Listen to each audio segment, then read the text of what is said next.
Ambassador Kale pressed his long fingers against the cold metal of the communication console. His blue skin had turned pale with fear. Around him, the command center of Valeria Prime shook as another blast hit their shields. The lights flickered on and off. Smoke filled the air. "Sir, the outer defense grid is failing," said Communications Officer Thara. Her voice was shaking. "We have maybe 10 minutes before they break through." Kyle looked at the main screen. Hundreds of dark ships filled the space around their planet. The Darkwave Empire had come without warning. They did not want to talk. They did not want money or land. They only wanted to destroy everything. "How many escape pods got away?" Kyle asked. 12, sir. Maybe 3,000 people total." Thara's hands moved quickly over her controls. "The rest of our fleet is gone. The colonies on the outer world stopped sending signals 6 hours ago. 6 billion Valerians lived on this planet. 6 billion peaceful people who had never hurt anyone." Kyle closed his eyes. His people had always believed that talking could solve any problem. They were wrong. Another explosion rocked the building. Part of the ceiling fell down. Dust covered everything. "Sir, we need to evacuate," said Security Chief Morin. "The shields won't hold much longer." Kyle shook his head. "Not yet. Send the distress signal first." "To who?" Thara asked. "The Galactic Council won't get here in time. The Centauri Federation is too far away. Everyone else is too weak to fight the dark wave." Kale stared at the list of frequencies on his screen. The standard emergency channels were jammed.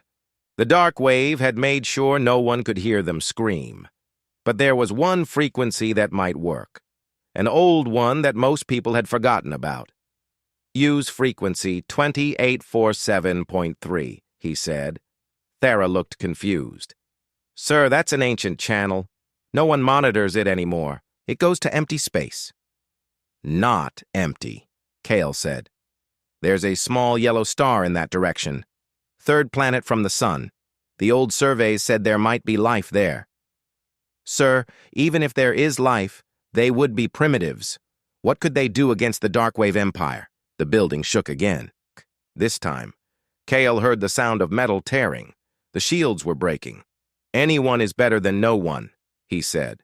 "Send the message." Thara's fingers moved over the controls. "What should I say?" Kale thought for a moment. "How do you ask strangers to die for you? How do you explain that an entire species might end today? Tell them we are under attack. Tell them we are peaceful people who never hurt anyone. Tell them the Darkwave Empire is killing everyone they find. Ask them to send help if they can." "Sir, the translation matrix is damaged. The message might not come through clearly. Send it anyway." Thara began recording. "Unknown beings, this is Ambassador Kale of the Valerian Republic. Our world is under attack by the Darkwave Empire. They are killing our people. We have no weapons strong enough to stop them. If anyone can hear this, please send help. Please send ships. Please send soldiers. We are dying."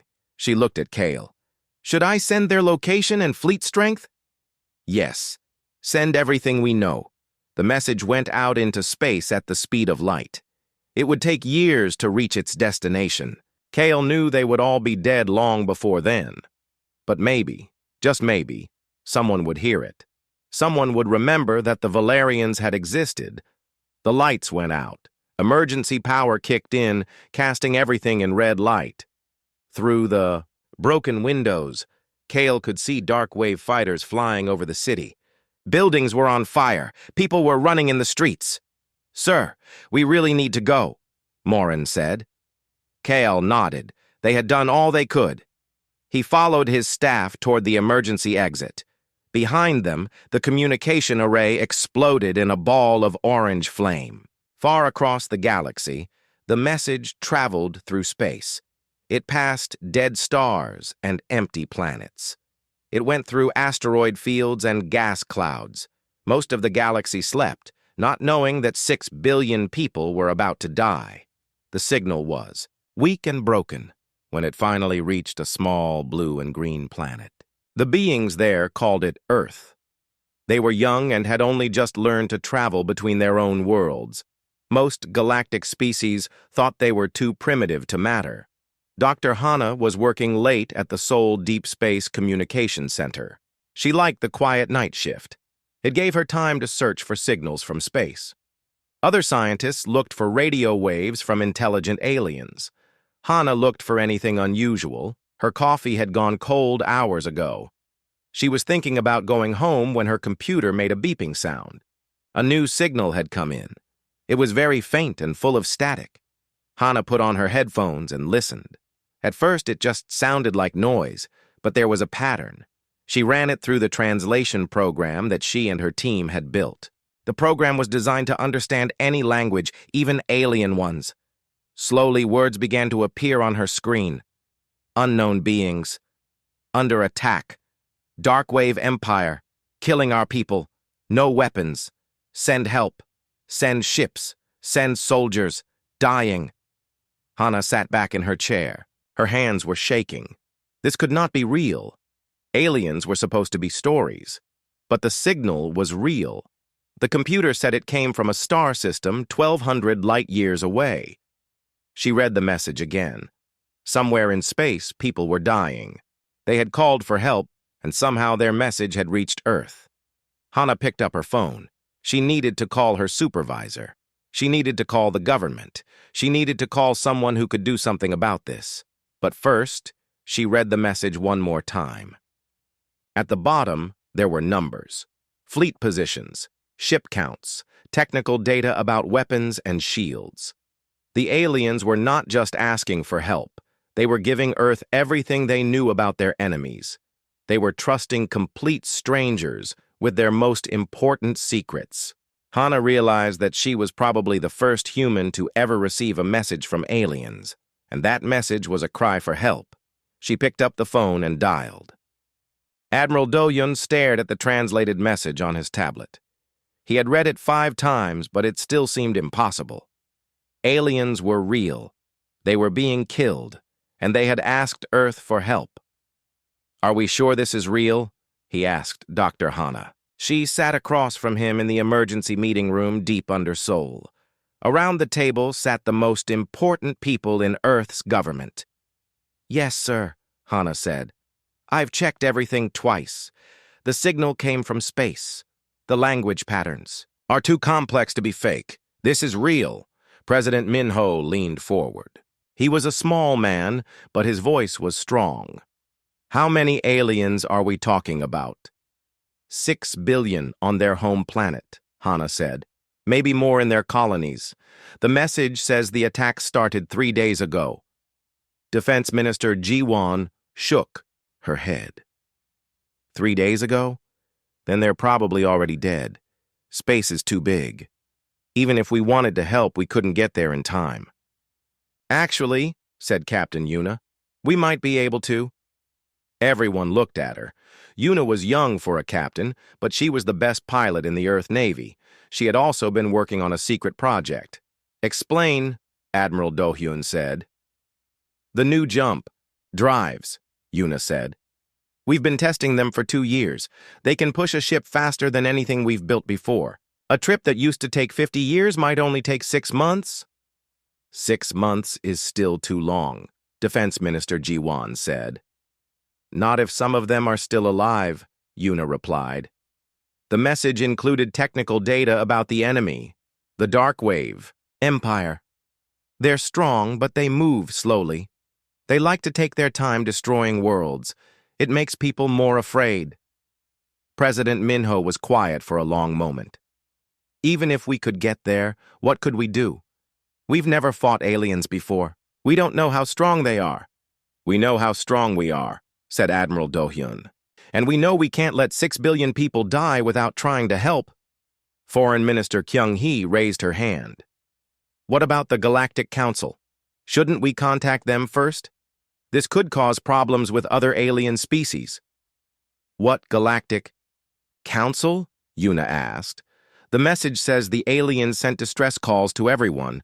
No one came to help them. No one even answered." She stood up and walked to the wall screen. Her fingers moved over the controls, bringing up star charts. "Look at this," she said. "The aliens gave us the positions of the enemy fleet. 300 ships. That sounds like a lot, but look at how they're spread out. They're trying to cover 12 planets at once. That means maybe 20 or 30 ships per world. That's still more ships than we have," Defense Minister Ji-won said. "No," Admiral Do-hyun said slowly. "It's not." Everyone turned to look at him. He was smiling, but it was not a happy smile. "Project Iron Wall," he said. "We have been building ships for 15 years, ever since we found that crashed alien probe on Mars.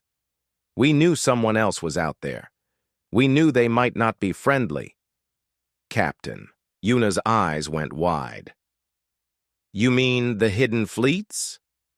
Admiral Do-hyun nodded.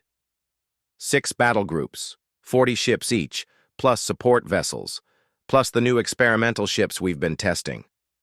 President Minho looked confused. "How many ships do we have?" "On paper, 50, Admiral Do-hyun said. "In reality, 312. The room was quiet. Even the people who worked in defense had not known how big Earth's secret fleet really was. "Why so many?" President Minho asked.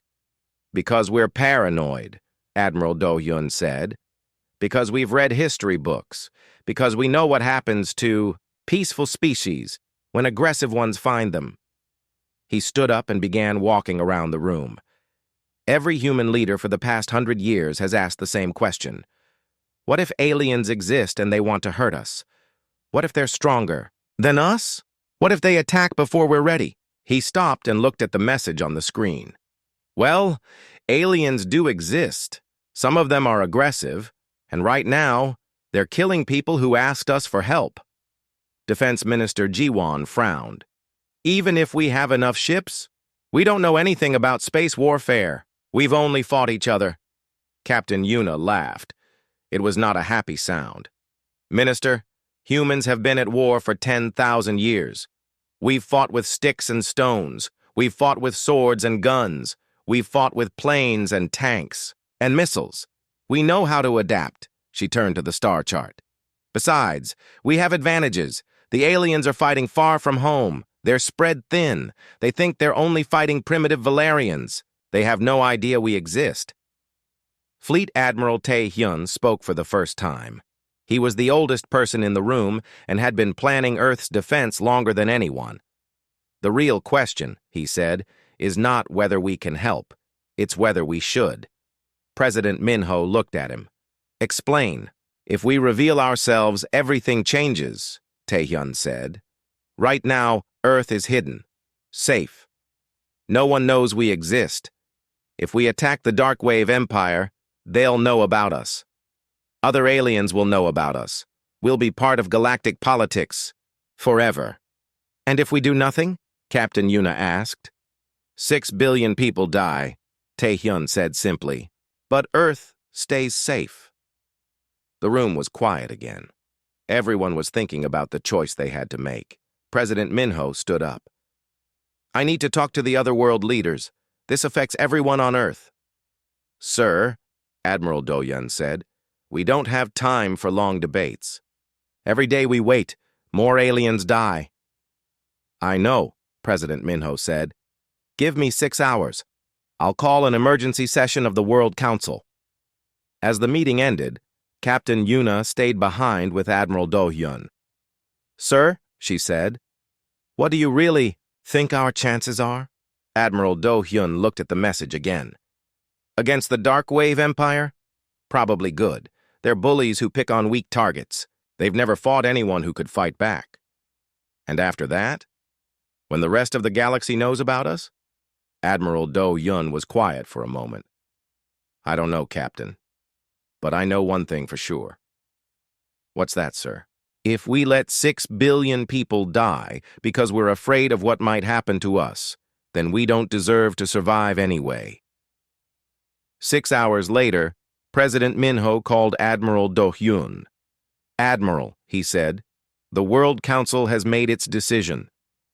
and launch the fleet. All of it. Bring our people home. Admiral Do Yun smiled. For the first time in 3 days, it was a real smile. Yes, sir. We'll bring them all home. Commander Hyunwoo had never seen so many ships in one place. The hidden naval base at Titan was huge, but now it felt crowded. Everywhere he looked, there were warships preparing for launch. Status report, he said into his headset. Battle group. Alpha is ready, came the first reply. 40 ships, full crews, weapons loaded. Battle group Beta, ready for launch. Battle group Gamma, standing by. One by one, all 12 battle groups reported in. Each group had 40 warships plus support. Vessels. It was the largest fleet humanity had ever assembled. But Hyunwoo knew it was not just about the ships. It was about the people inside them. Chief Engineer Soman ran past him, carrying a tablet and shouting orders.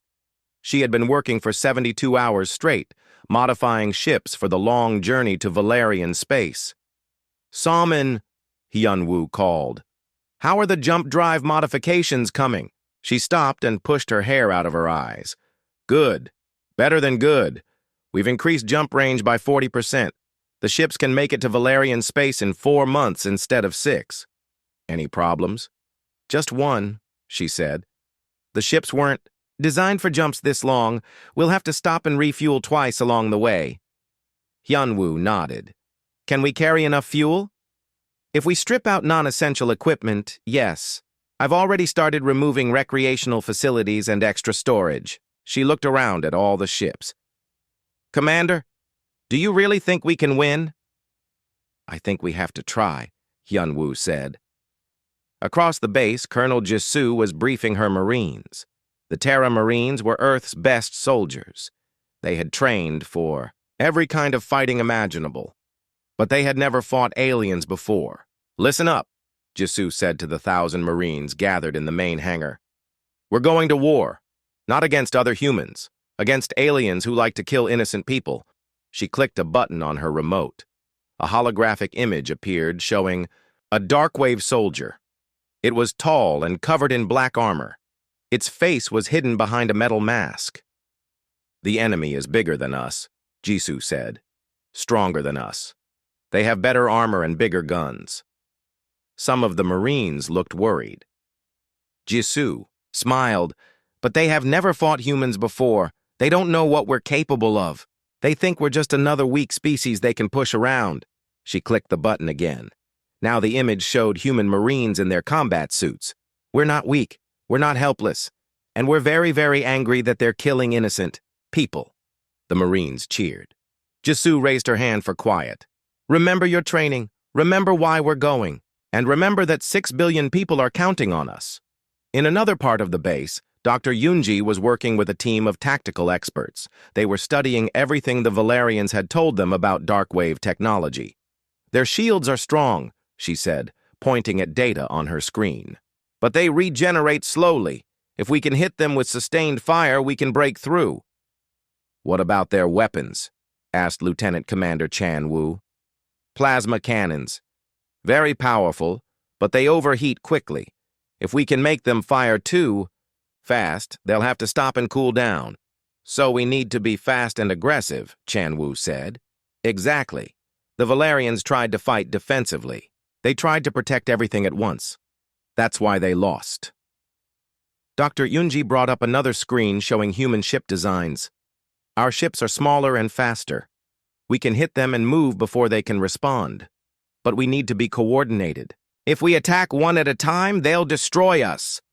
She looked around the room at the other officers. We're going to use wolf pack tactics, small groups of ships working together. The dark wave likes big, slow formations. They won't know how to deal with us.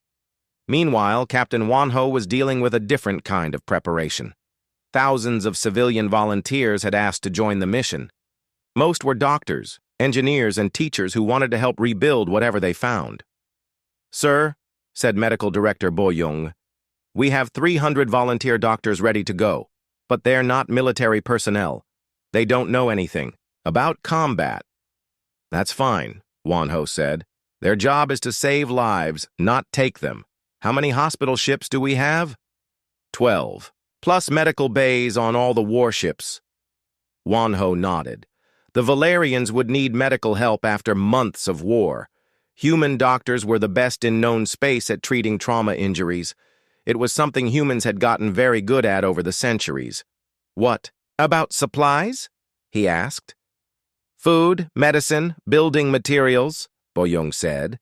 Everything we need to help a devastated population. The supply ships are loaded and ready.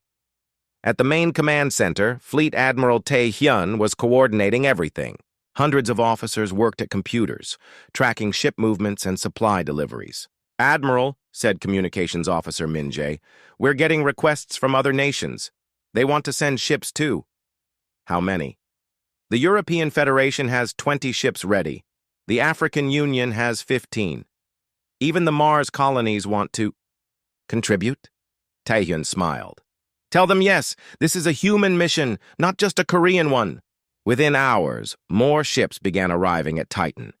Different designs, different languages painted on their hulls, but all heading to the same place. Captain Yong-Soo arrived with the Mars Defense Fleet. Admiral, thank you for letting us join. Captain, we need every ship we can get. Sir, my people have a message for you. Yong-Soo handed him a tablet. The message was simple. Earth stands together. That night, Hyunwoo stood at the observation deck and looked out at the fleet. Nearly 400 ships floated in space, their lights twinkling like stars. It was beautiful and terrifying at the same time. Impressive, isn't it? Said a voice. Behind him. Hyunwoo turned. Admiral Do-hyun had come to see the fleet one last time before launch. Sir, are we really ready for this? No, Do-hyun said. Nobody is ever ready for war, but we're as ready as we can be. He pointed at the ships. Every one of those vessels represents thousands of hours of work. Millions of people contributed to building them. Scientists, engineers, factory workers, miners on asteroids. And now, we're going to take them into battle. Yes, because that's what they were built for. To protect people who can't protect themselves. Do-hyun turned to leave, then stopped. Commander, when you get to Valerian space, remember something. We're not going there to win a war. We're going there to save lives. Everything else is secondary. Yes, sir. The next morning, the fleet began launching. One by one, the ships powered up their jump drives and disappeared into hyperspace. The largest military force in human history was heading toward a war that would change everything. On each ship, human soldiers, sailors, doctors, and engineers prepared for a journey that would take 4 months.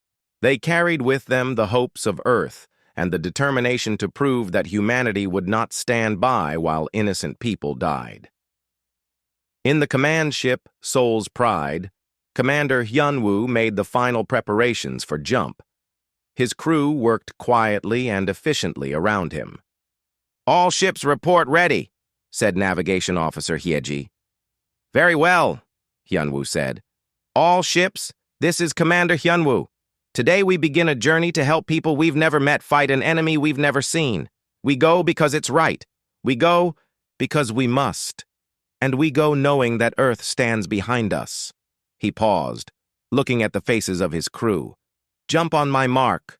3, 2, 1, mark. The stars stretched into lines of light, and the human armada began its journey to war. Supreme Commander Vorthak stood on the bridge of his flagship, watching the final bombardment of another Valerian colony. His black armor reflected the light from the explosions below. After 6 months of war, the Darkwave Empire was winning. Easily. Status report, he said in his deep, mechanical voice. Valaria Prime is under siege, reported Captain Drex. 3 more colonies have surrendered. The remaining Valerian fleet has been reduced to 12 ships. And the distress signals? Still being transmitted, sir. But no one has responded. The galaxy knows better than to interfere with the Empire. Vorthak nodded. This was how it always went. The Empire would attack a weak species. That species would call for help. No help would come. Eventually, the weak species would be destroyed or enslaved.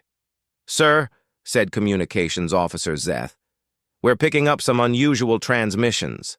From the Valerians?" "No, sir. From somewhere else. The signals are strange." Vorthok walked over to the communications station. On the screen, he could see waves of energy that looked like nothing he had seen before. "What language is this?" "Unknown, sir. The computer cannot translate it, but the signals are getting stronger. They seem to be coming from the edge of this system." "Probably refugees," Vorthok said, "or scavengers hoping to find something valuable after we leave." He turned back to watching the planet burn. The Darkwave Empire had conquered 47 species in the past century. This would be number 48. Far away, at the edge of the Valerian system, Lieutenant Jinwoo carefully studied his scanner readings. His ship, the Busan's Defender, was small and fast. It had been sent ahead of the main human fleet to gather information. "What do you see?" asked pilot Xianho. 12 Darkwave ships in orbit around the third moon," Jinwoo said. "They're bombarding some kind of settlement." Through his binoculars, he could see the alien warships. They were big and black and covered with weapon turrets. Each one was twice the size of his scout ship. "Are there any survivors down there?" asked Gunner Minseok. "Maybe. I'm picking up some life signs in underground shelters." Jinwoo watched as another building exploded on the moon's surface. Somewhere down there, innocent people were hiding and hoping someone would save them. "Sir," said Seonho, "our orders are to observe and report back. We're not supposed to engage." "I know what our orders are," Jinwoo said quietly. He continued watching as the Darkwave ships methodically destroyed everything on the moon. They were not in any hurry. They seemed to enjoy making it last. "Sir," said Minseok, "I'm detecting a small Valerian ship trying to escape. 3 Darkwave fighters are chasing it."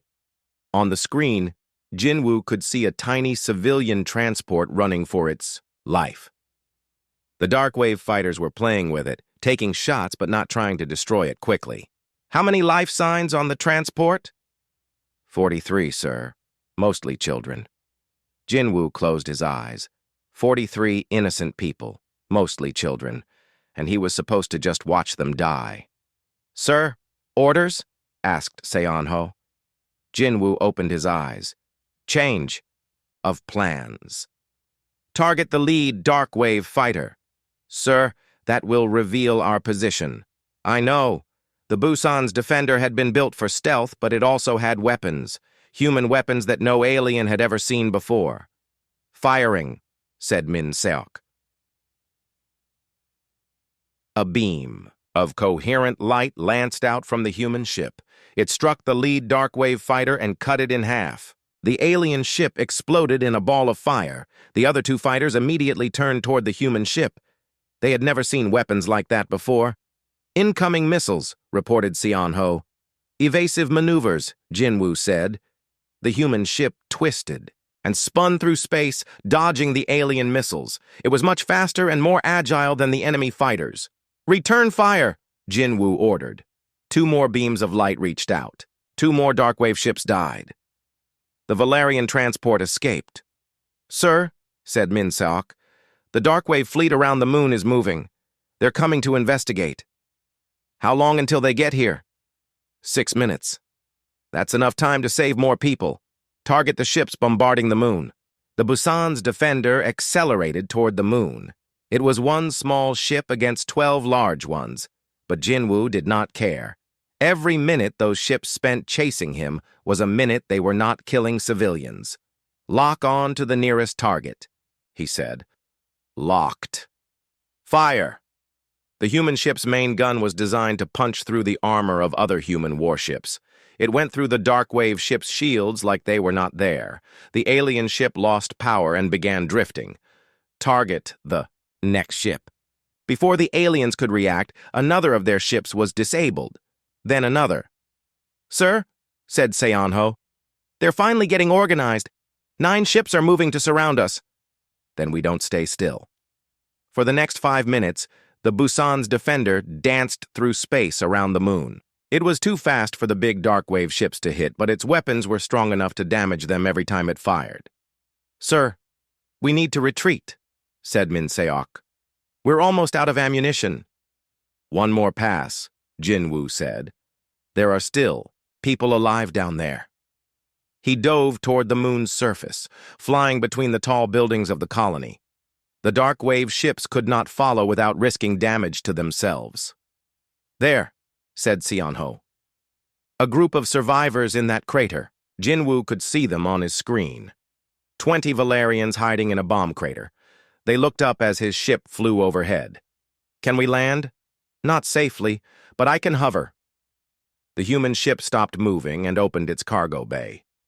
The Valerians understood. Immediately, they ran across the open ground as darkwave ships fired at them from orbit. "Hurry!" Jinwoo said under his breath. 18 of the 20 made it to safety.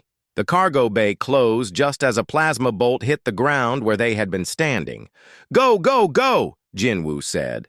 The Busan's Defender accelerated away from the moon. Behind them, the darkwave ships gave chase. "Sir, they're faster than us when—" "We're carrying passengers," reported Seonho. "I know. How long until the rest of our fleet arrives?" 3 hours. We just have to stay alive for 3 hours. On the darkwave flagship, Supreme Commander Vorthak was very confused. "What species was that?" he asked. "Unknown, sir," said Captain Drex.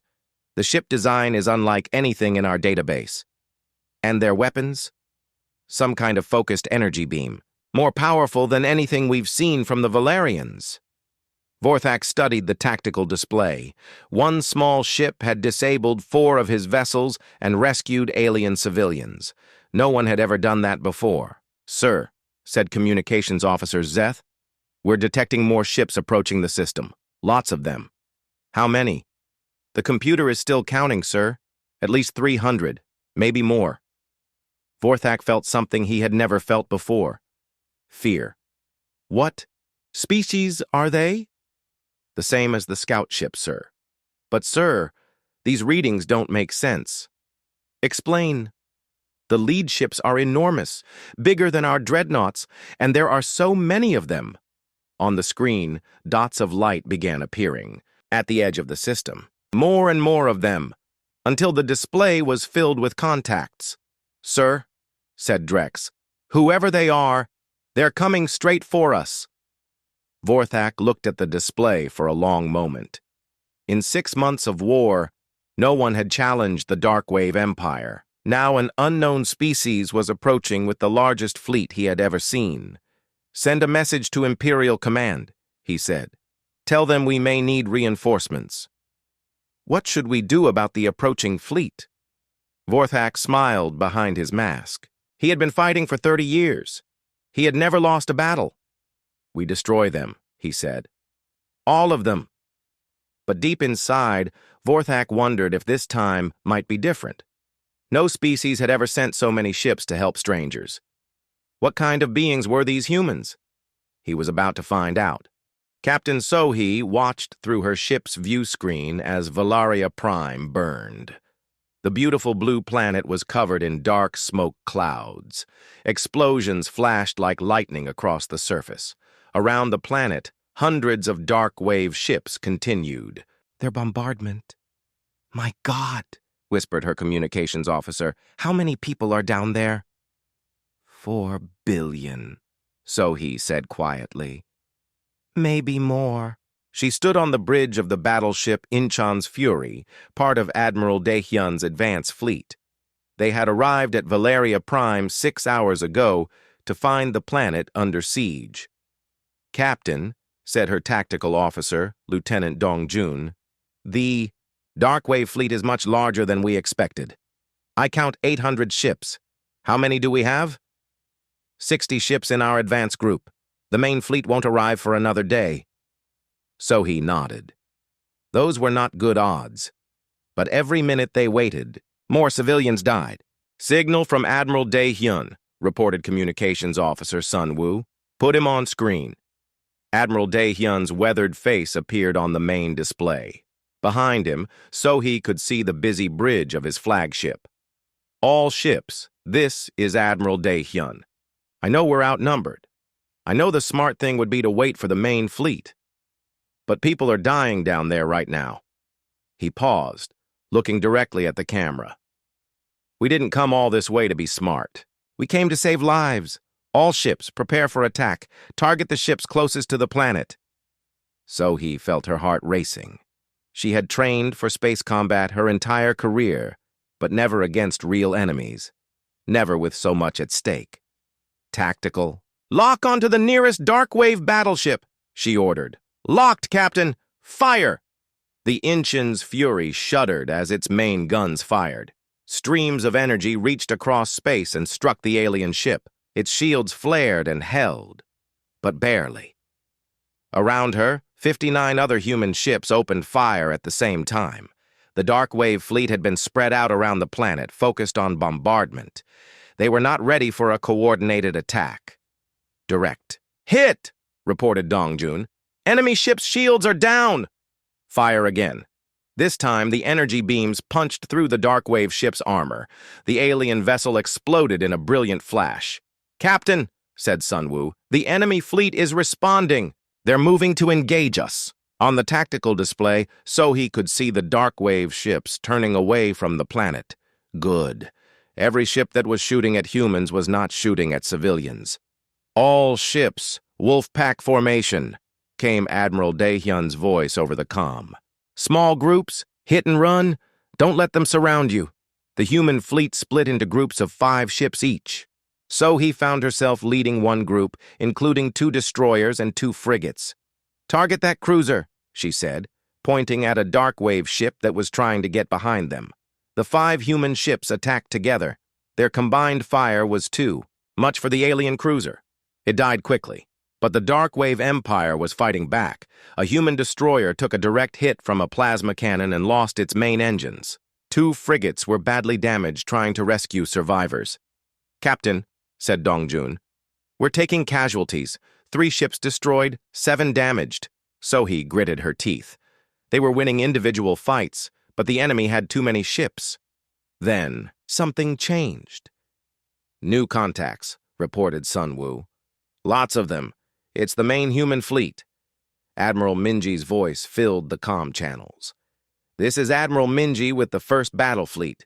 All Darkwave ships, you are ordered to withdraw immediately, or be destroyed. Sohee laughed. Trust Admiral Minji to be polite, even while declaring war. The main human fleet dropped out of hyperspace in perfect formation. 300 ships arranged in battle groups. At the center was Admiral Minji's flagship, the massive battle carrier Soul's Vengeance. Admiral Minji to all ships, came the calm voice. Begin orbital rescue operations. General Seok-jin, deploy ground forces immediately. Sohee watched as the human fleet split into 2 parts. Half continued fighting the Darkwave ships in space. The other half headed for the planet to rescue civilians. On the surface of Valeria Prime, General Seok-jin was experiencing his first alien combat. His transport ship had landed in the ruins of a Valerian city. Around him, buildings were burning and alien civilians were hiding in shelters. Spread out, he ordered his Marines. Find survivors and get them to the extraction points. Sergeant Kang-hoon led his squad down a rubble-filled street. Through his helmet radio, he could hear explosions and gunfire from all over the city. Sarge, said Private Jae-hyun, movement in that building. Kang-hoon looked where the young Marine was pointing. Through a broken window, he could see shapes moving inside. Valerian civilians, he said, 20 or 30 of them. The building was badly damaged, but it had not collapsed yet. The problem was the 3 Darkwave soldiers standing guard outside. Can we go around? Asked Private Mik-young. No time, Kang-hoon said. That building is going to fall down soon. He studied the enemy soldiers. They were tall and covered in black. Armor. Their weapons looked powerful but clumsy. Jae-hyun, Mik-young, circle around to the left. Ji-hoon, with me. We go straight at them. Sarge, there are only 4 of us. Then it's a fair fight. The human Marines attacked from 2 directions, at once. The Darkwave soldiers were caught completely off guard. They had been expecting to fight weak Valerians, not aggressive humans. Kang Hoon's rifle fired bullets that could punch through tank armor. The Darkwave soldiers' armor was strong, but not that strong. The first alien went down before he could even raise his weapon. The other two Darkwave soldiers tried to fight back, but the humans were too fast. They moved like they had been fighting aliens their whole lives. In 30 seconds, all three enemy soldiers were dead. "Clear," reported Kang Hoon. "Moving to rescue civilians." Inside the building, the Valerian civilians were huddled together in terror. They had blue skin and large eyes, and they looked at the human Marines with fear and hope. "It's okay," said Private Meekyoung, removing her helmet so they could see her face. "We're here to help." One of the Valerians, an elderly female, stepped forward. She spoke in her own language, but the Marines' translators converted it to Korean. "Are you the ones who came from the distant star?" "Yes," Meekyoung said. "We got your message. We came to help." The elderly Valerian began to cry. "We thought no one heard us. We thought we were going to die." "Not today," said Kang Hoon. "Follow us. We'll get you to safety." The Marines led the civilians through the burning city toward the landing zone. Behind them, more human soldiers were fighting house to house, rescuing anyone they could find. In orbit, the space battle was turning in humanity's favor. The Darkwave fleet was strong, but they had never faced an enemy like this before. Human. Ships were smaller and faster, human tactics were unpredictable, and human weapons were surprisingly effective. "Captain," reported Dong Jun, "enemy fleet is starting to retreat." So he looked at the tactical display. The Darkwave ships were pulling back from the planet. Some were trying to escape the system entirely. "Admiral Minji, to all ships," came the T voice over the comm. "Do not let them escape. If they report back to their empire, more will come." The human fleet pursued the retreating aliens. It was no longer a battle. It was a hunt. Dr. Yejin landed on Valaria Prime with the first medical team. Her transport was filled with human doctors and medical equipment. What she found on the planet was worse than anything she had imagined. "Triage station here," she called, pointing to a clear area near the landing zone. Serious injuries to the left, minor injuries to the right. The Valerian civilians who had been rescued were brought to her medical station. Many were injured by falling debris or plasma burns. All of them were terrified and exhausted. "Doctor," said Nurse Jamin, "this patient has severe burns. I've never seen injuries like this." Dr. Yejin looked at the Valerian child. The aliens.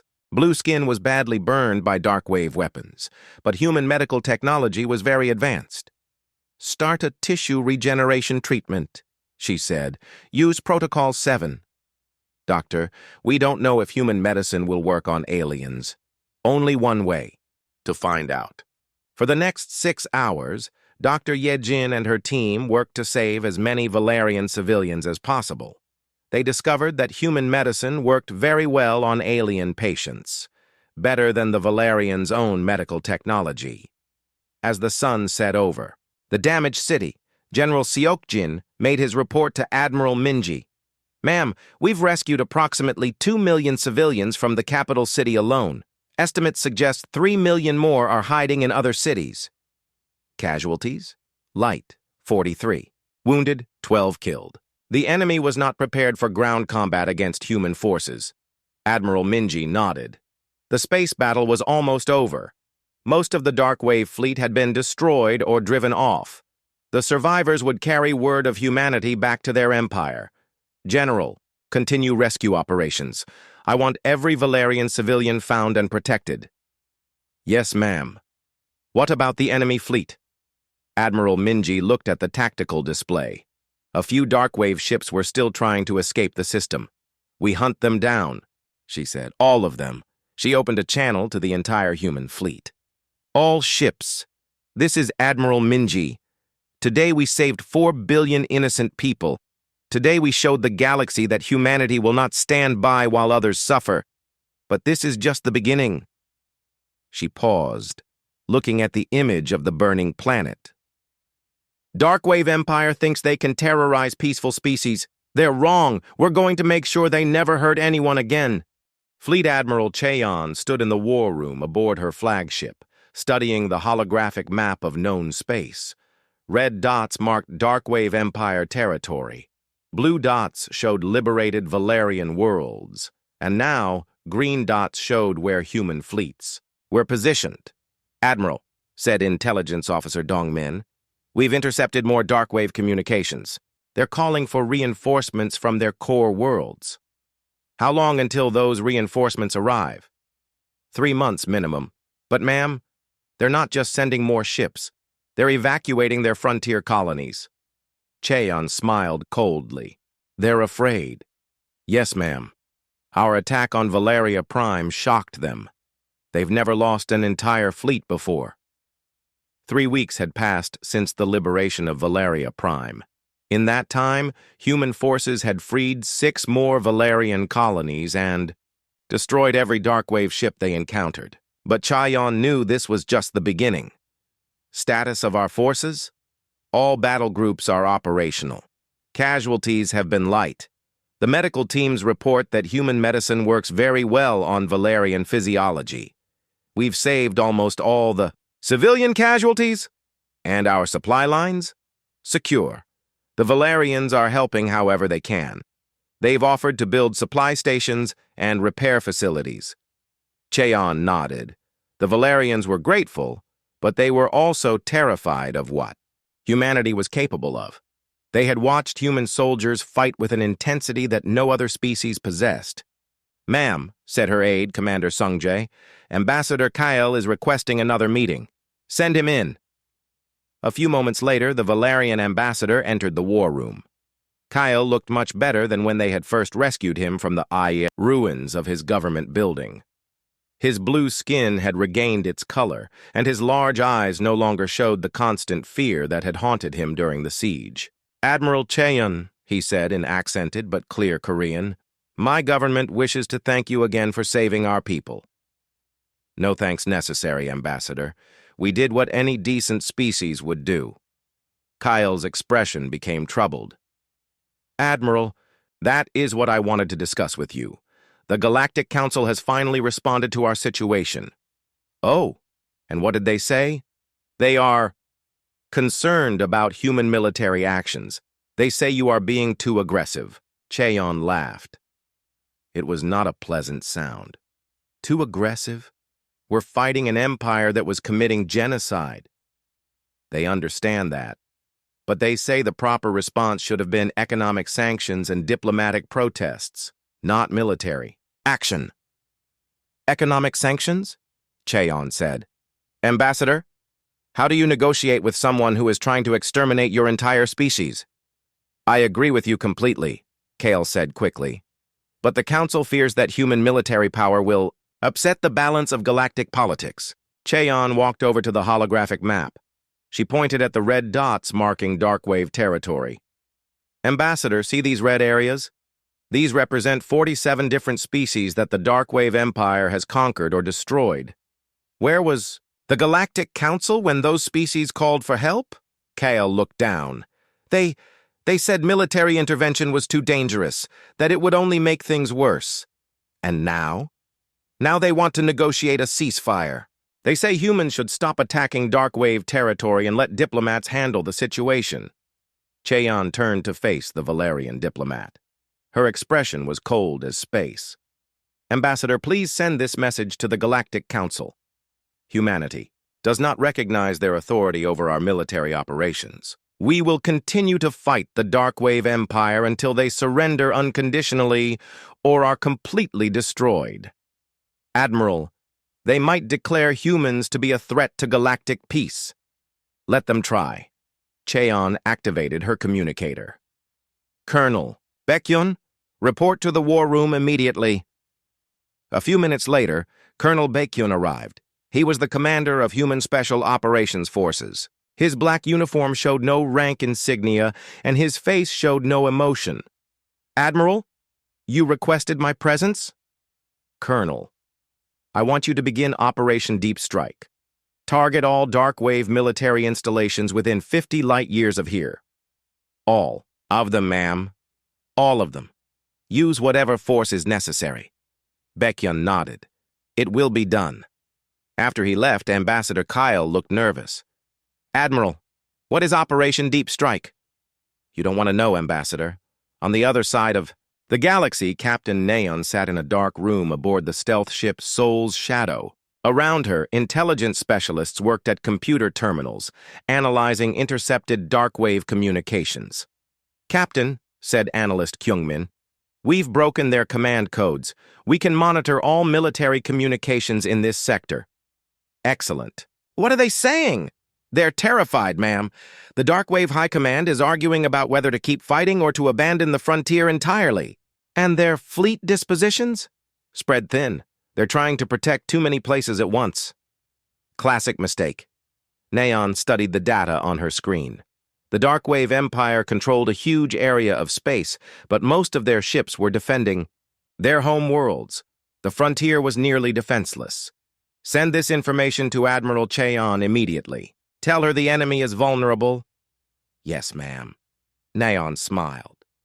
Human intelligence services had been fighting information wars for centuries. The Darkwave Empire had no idea how thoroughly their communications had been compromised. Meanwhile, the effects of human intervention were being felt throughout the galaxy. On the civilized worlds, news networks reported the impossible. An unknown species had appeared from nowhere and was systematically destroying the Darkwave Empire. On the planet, Centauria Prime, Council Member Thex watched the news reports with growing alarm. Impossible, she said to her aide. No species can fight the Darkwave Empire. They have thousands of ships. The reports are confirmed, Counselor. These humans have destroyed or captured over 300 Darkwave vessels in the past month. Where did they come from? Unknown. Their technology is unlike anything in our databases, and their military tactics are unprecedented. Thex studied the tactical reports from Valerian space. The human attack patterns showed a level of coordination and aggression that she had never seen before. Counselor, said her aide, there are reports that human soldiers fight with an intensity that borders on madness. They seem to enjoy combat. That's impossible. All intelligent species avoid unnecessary violence. Not these humans, ma'am. Back. In Darkwave space, Supreme Commander Vorthak was learning the same lesson. His latest attack on a human convoy had gone very badly. Report, he demanded from the bridge of his damaged flagship. Sir, we lost 6 ships. The humans lost none. How is that possible? Sir, their ships are smaller than ours, but they coordinate perfectly, and their weapons are designed to kill. Vorthak studied the tactical recordings from the battle. The human ships had moved like a school of fish, attacking from all directions at once. His larger, more powerful ships had not been able to target them effectively. And their soldiers? Sir, the humans who boarded our ships fought like demons. They showed no fear, even when outnumbered. Our troops couldn't stop them. Vorthak had been fighting for 30 years. He had conquered dozens of species, but he had never encountered anything like these humans. Sir, said his communications officer, we're receiving a message from the human fleet. Put it on screen. A human face appeared on the main display. It was a woman with cold eyes and no expression. Supreme Commander Vorthak, this is Admiral Cheon of the human fleet. You have 72 hours to withdraw all Darkwave forces from Valerian space. If you refuse, we will begin destroying your home worlds. The message ended. Vorthak stared at the blank screen. In his entire career, no one had ever threatened the Darkwave Empire's home worlds. No one had ever dared. Sir, what are your orders? Vorthak was quiet for a long moment. Then he spoke. Send a message to High Command. Tell them we need to negotiate with these humans. Sir, tell them we cannot win this war. Far away on the human flagship, Admiral Cheon received confirmation that her message had been delivered. She turned to her staff officers. Gentlemen, ladies, the enemy is beginning to understand their situation, but understanding and surrendering are two different things. She looked at the holographic map again. So many red dots. So many conquered worlds. Continue the offensive. I want the Darkwave Empire to remember this lesson for the next 1,000 years. What lesson is that, ma'am? Asked Commander Sung-jae. That there are some species you should never, ever threaten. Admiral Jung-hwan stood on the observation deck of his flagship Soul's Thunder and watched the Darkwave homeworld burn. 3 months ago, this planet had been the center of a vast empire. Now it was a smoking ruin, its cities destroyed and its military forces scattered. Sir, said his aide, Lieutenant Su-young, the last enemy stronghold has fallen. The planet is secure. Casualties? Minimal, sir. 12 wounded, none killed. The enemy resistance collapsed once they realized we had cut off their escape routes. Jung-hwan nodded. The Darkwave Empire had been built on fear. Once that fear turned against them, their soldiers lost the will to fight. What about civilian casualties? We followed the liberation protocols, sir. All non-combatants were evacuated to safe zones before we began our assault. Medical teams are treating the wounded regardless of species. Good. The goal is to end this war, not to become like our enemies. Through the viewport, Jung-hwan could see human ships patrolling the space around the planet. In 6 months, humanity had gone from unknown species to the dominant military power in this sector of the galaxy. Sir, said Communications Officer Jin Young, we're receiving surrender requests from 14 more Darkwave colonies. Terms: unconditional surrender. They're offering to release all enslaved populations and submit to human authority. Jung-hwan smiled grimly. Accept their surrender. Send Major Seo-yoon's teams to oversee the transitions. On the planet's surface, Major Seo-yoon walked through the ruins of what had once been a slave labor camp. Around her, liberated aliens of a dozen different species were receiving medical attention from human doctors. Major, said Sergeant Young-ho, the former prisoners want to speak with you. Seo-yoon approached a group of aliens who had been freed from the camp. They were thin and weak from years of forced labor, but their eyes showed hope for the first time in decades. We want to thank you, said one of them, a reptilian being with green scales. We thought we would die in this place. What species are you? Seo-yoon asked through her translator. We are Zephyrians. Our home world was conquered 15 years ago. Most of our people were killed. The survivors were brought here to work in the mines. Seo-yoon felt anger building in her chest. 15 years of slavery, an entire species nearly extinct because of Darkwave cruelty. Where is your home world? The Kepler system. But there is nothing left there now. The Darkwave destroyed everything. Maybe not everything, Seo-yoon said. We'll send ships to check. She activated her communicator. Command, this is Major Seo-yoon. I need a reconnaissance team sent to the Kepler system immediately. Copy that, Major. What are we looking for? Survivors, and a place to rebuild. 2 weeks later, Captain Dong-yuk received the assignment he had been hoping for. His ship, the destroyer Pusan's Pride, was part of a new human patrol fleet. Their job was to make sure the liberated worlds stayed free. Captain, said his navigation officer, we're approaching the Altair system. This was one of the first worlds the Darkwave conquered. What do we know about it? Population of 2 billion before the invasion. The Darkwave turned it into a fortress world. Heavy industry, weapons manufacturing, slave labor camps. Dong-yuk looked at the tactical display. The Altair system showed signs of massive industrial development, but there were no ships defending it. Where is the garrison? Gone, sir. According to intelligence, they evacuated when they heard about the fall of the Darkwave homeworld. And the population? Unknown, sir. We're detecting life signs, but we won't know how many survivors there are until we land. The Pusan's Pride entered orbit around Altair Prime. Through the ship's sensors, Dong-yuk could see a world covered in factories and mining operations, but he could also see areas that looked like cities. "Captain," said his communications officer, "we're receiving a transmission from the surface." "Put it on screen." The image that appeared showed a human-like alien with pale blue skin and silver hair. She was wearing tattered clothing and looked exhausted.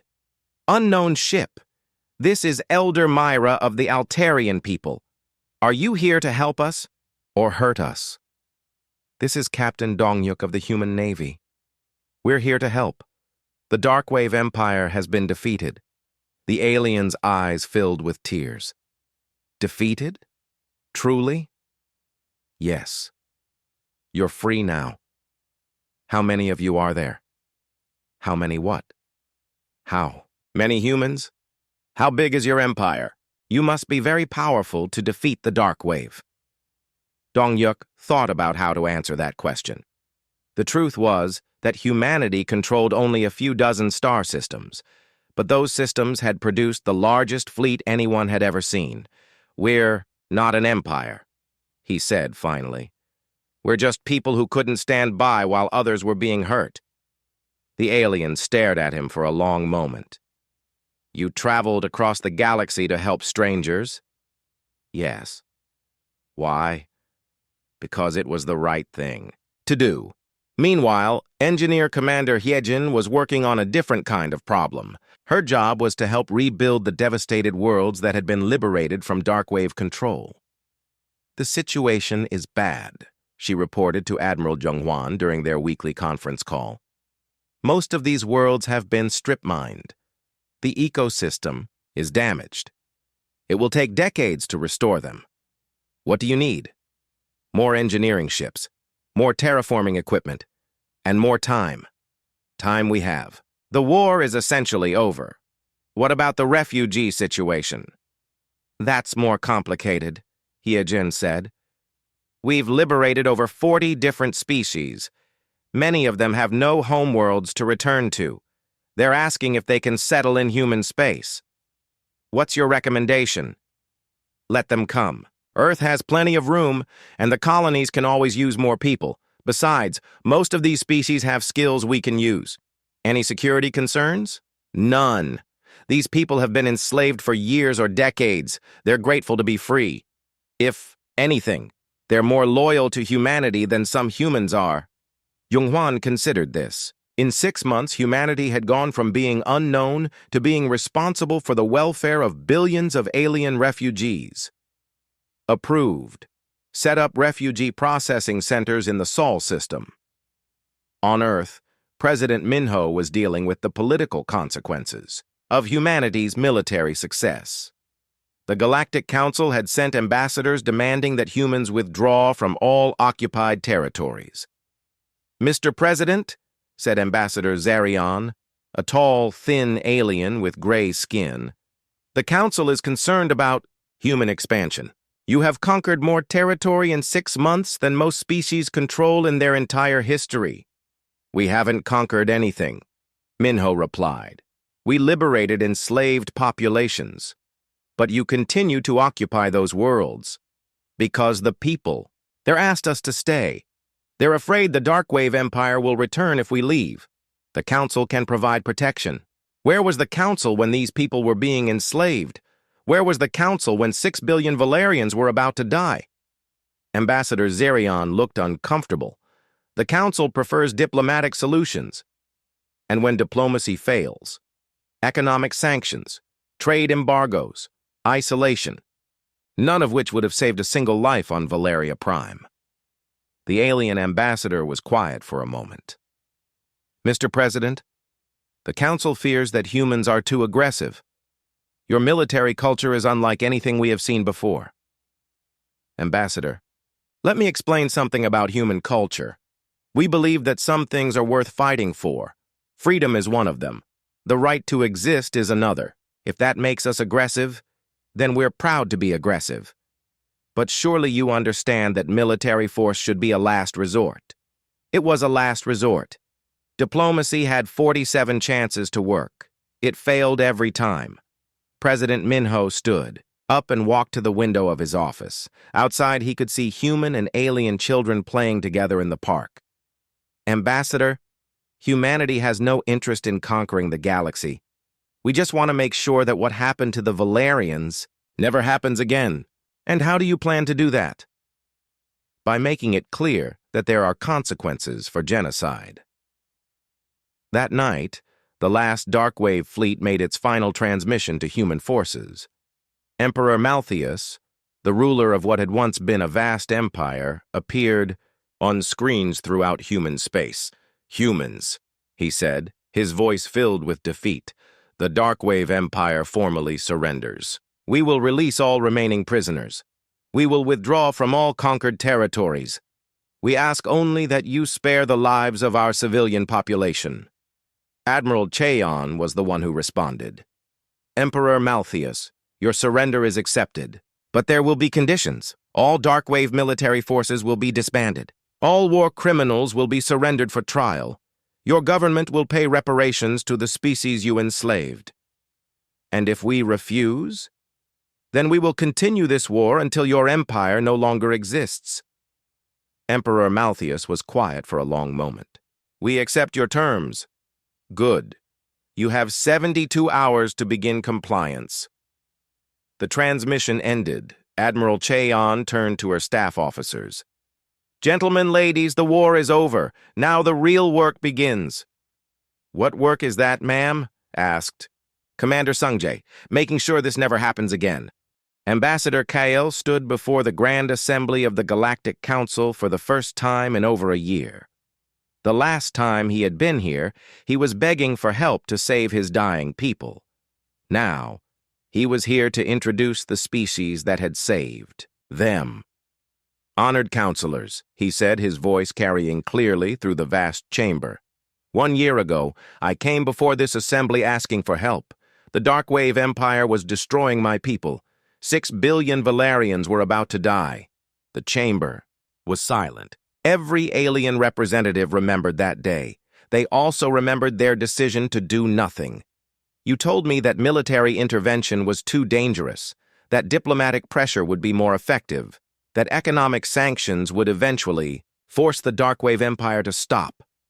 Kael looked around the chamber at the faces of species from across the galaxy. "You were wrong. Diplomacy failed. The Darkwave Empire ignored your sanctions, and my people continued to die." He activated a holographic projector. Images filled the air above the assembly floor. Pictures of burning Valerian cities, slave labor camps, mass graves. "This is what diplomacy accomplished. This is what your peaceful solutions achieved." The images changed. Now they showed human ships arriving at Valeria Prime.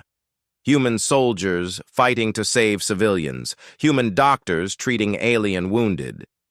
Then came the humans, a species unknown to this council, a species you had dismissed as primitive. They received our distress call and did something no other species in the galaxy had done in over a century. "What did they do?" asked Counselor Thex of Centauria. "They came, all of them, with every ship they had, with every soldier they could spare. They crossed half the galaxy to help people they had never met." More images appeared.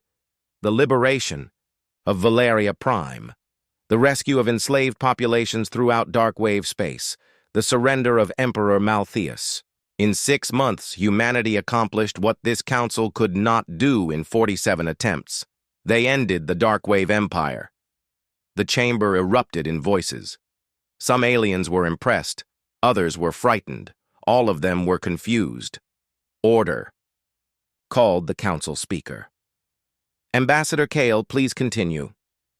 "Honored counselors, I am here today to formally request that humanity be granted membership in this council. They have earned their place at this table." "That is impossible," said Counselor Vex of the Rigel Confederacy. "Humans are far too aggressive. Their military culture is incompatible with galactic peace." "Peace?" Kyle asked. "What peace? For 47 species there was no peace. There was only slavery and death while this council debated." The humans destroyed an entire empire, Counselor Vex continued. They showed no mercy.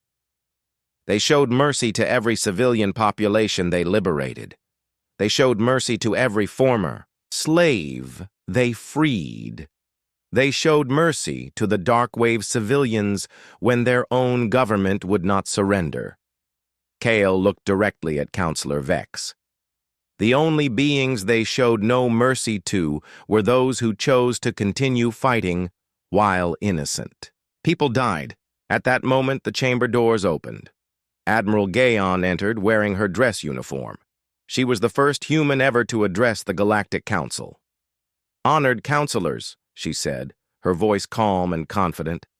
"I am Admiral Gaon of the Human Navy. I come before you not to ask for anything, but to make a promise." She walked to the center of the chamber. Around her, hundreds of alien representatives watched in silence. "The promise is this. Never again will humanity stand by while innocent people are killed. Never again will we allow diplomatic delays to prevent us from saving lives. Never again will we let bureaucracy stand in the way of justice." "That sounds like a threat," said Counselor Vex. "It is not a threat," Admiral Gaon replied. "It is a guarantee. Today I am announcing the creation of the Terran Protection Protocols." A holographic document appeared in the air above the assembly. "Any species, anywhere in the galaxy, that faces extinction or enslavement can call upon humanity for protection. We will respond. We will help. And we will not ask permission from this council or anyone else." The chamber erupted again. This time, the voices were louder and more angry. "You cannot simply ignore galactic law," shouted Counselor Zafon of the Outer Rim Alliance. "What law?" Admiral Gaon asked. "The law that says peaceful species should die quietly while you debate? The law that says military force should never be used, even to stop genocide?" She looked around the chamber. "Counselors, humanity does not recognize laws that protect killers and abandoned victims." "Then you are declaring yourselves above galactic authority," said the council speaker. "No," Admiral Gaon said. "We are declaring ourselves responsible for protecting those who cannot protect themselves." She activated her communicator. "Commander Jihoon, please proceed with the base construction." Far away at the edge of Valerian space, Commander Jihoon watched as human construction ships began building the first permanent human installation outside the Sol system. The space station would be huge when completed, capable of housing 50,000 people and servicing an entire fleet. "Sir," said his engineering officer, "the Galactic Council is protesting our construction of the base." "What are they saying?" "That we're establishing military presence without permission, that we're violating territorial sovereignty." "Whose territory?" "Well, technically, it's in space that doesn't belong to anyone." "Then there's no problem," Jihoon said. "The base, which would be called Freedom Station, was designed to serve as humanity's forward command post in this sector of the galaxy. From here, human patrols could respond to distress calls within weeks instead of months." "Sir, we're also receiving protests from the Darkwave successor states. They say our patrols are violating their sovereignty.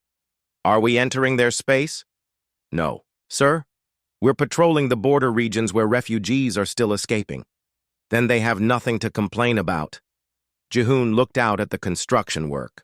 Human engineers were working alongside volunteers from 20 different species. The station would be a symbol of cooperation and protection. Back on Earth, Dr. Sunho was working on a different kind of integration. His laboratory was filled with alien technology recovered from Darkwave ships and liberated worlds.